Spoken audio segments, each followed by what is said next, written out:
Assalamualaikum warahmatullahi wabarakatuh. Perkenalkan, nama saya Lukmanur Hakim. Saya dari kelompok 7, NPM saya 333. Hari ini saya ingin menjelaskan tentang materi modul SMAW. Sebelum mulai ke materi, alangkah baiknya kita belajar terlebih dahulu apa itu sih sambungan. Sambungan adalah hasil dari penyatuan dua logam atau dua bagian, di mana di sambungan ini ada dua tipe. Yang pertama itu sambungan yang pada proses pelepasannya itu bersifat merusak.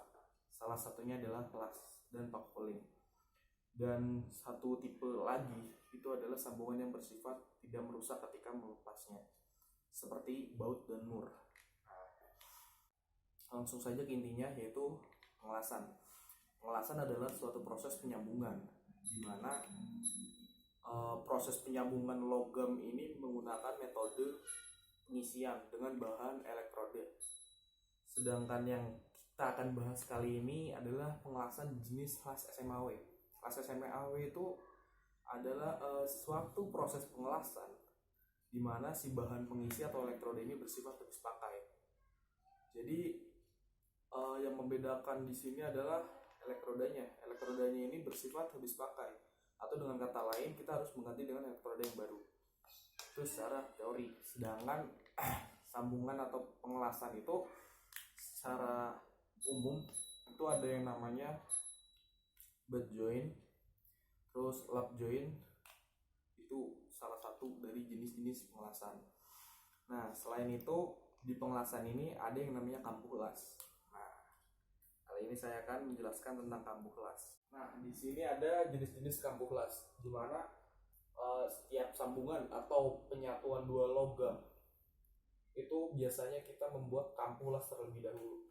Yang pertama adalah ada kambuh las jenisnya square groove, di mana ini si logam 1 dan ini si logam 2. Nah, si kambuh atau daerah luasan lasan, nah, itu tidak ada bentuk yang istimewa, atau dengan kata lain si areanya ini hanya berbentuk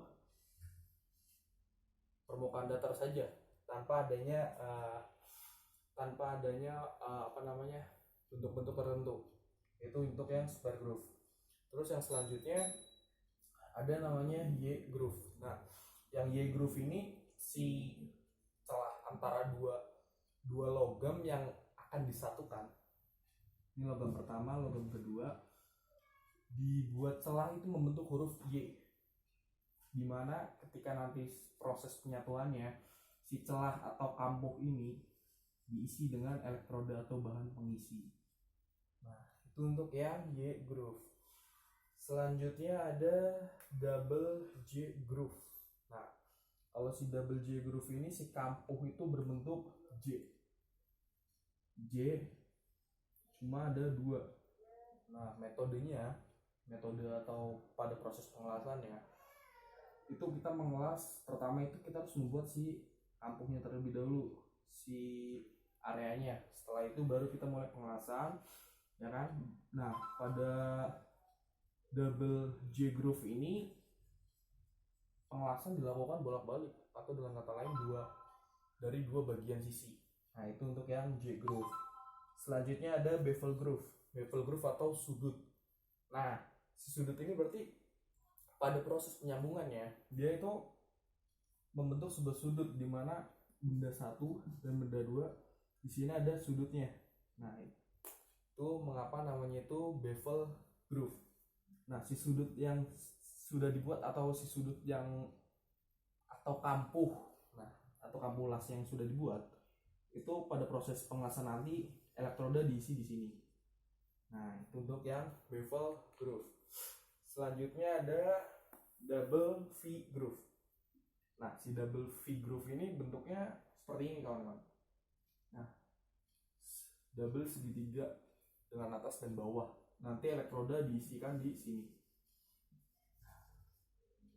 Yang ini ada U groove. Nah, yang U groove ini si dua material dibuat kambuh dengan membentuk huruf U untuk mengisi elektroda di sebelah sini, kawan-kawan.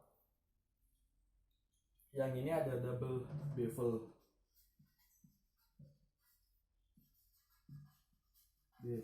groove.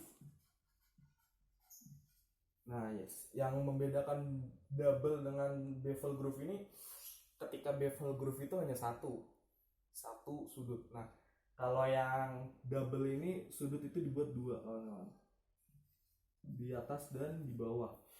Jadi pada proses pengelasannya nanti si double bevel ini bolak-balik antara dua permukaan. Nah, selanjutnya ada di sini J groove. Nah, tadi kan kita udah membahas tentang double J.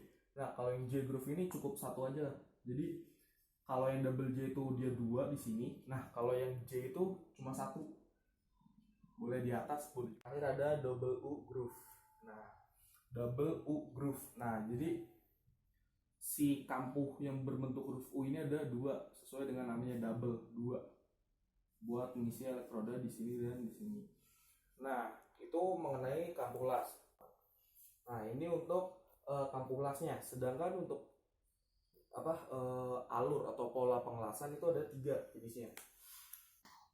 Yang pertama itu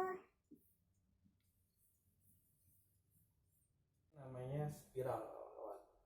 Nah, jadi pada pola alur ini sebenarnya yang menentukan itu ayunan tangan. Jadi ketika kita mengelas itu, ayunan tangan ini benar-benar diperhatikan agar bentuk hasil lasan ini bagus. Terus yang kedua itu ada zigzag.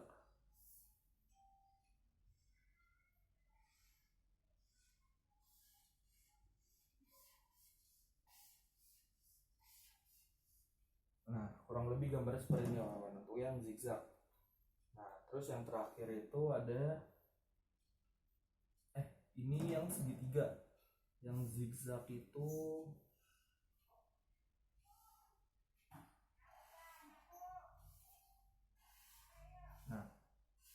ini zigzag dan ini segitiga.